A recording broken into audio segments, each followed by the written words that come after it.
So here we have the Kia Sportage on a 17 plate. I'm going to start off by showing you around the outside of the car, and then we'll hop in and run through some controls on the inside. But from the outside, you can see it's a 5-door car with alloy wheels.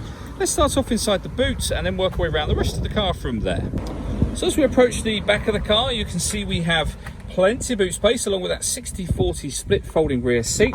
And then underneath this tray section, even more storage space should you need it.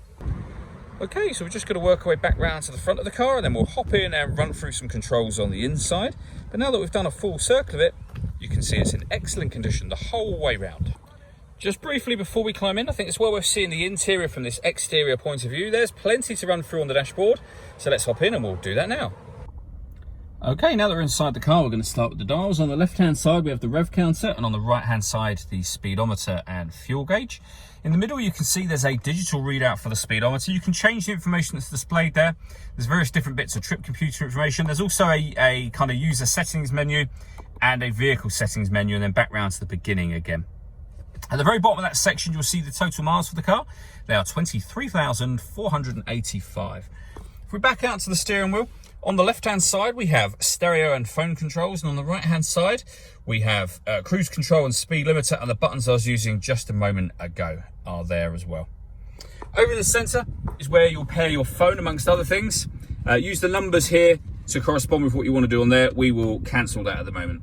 When it comes to the radio, we have FM, AM and DAB radio, as you can see. And if you want to listen to your own music, you can do that via the CD player. This car's also got auxiliary and USB inputs as well. Nothing is connected at the moment, which is why it says no media, but that is the button you'll press when you want to access your music.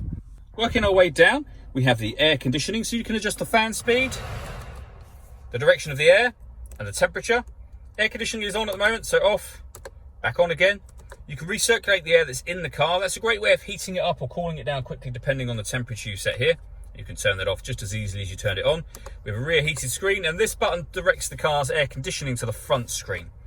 Two 12-volt charging sockets underneath these caps here, and then the auxiliary and USB inputs that I mentioned a moment ago for your music. We have a 6-speed manual gearbox, and this button will turn on the downhill brake control, and you can see just there that shows on or off again.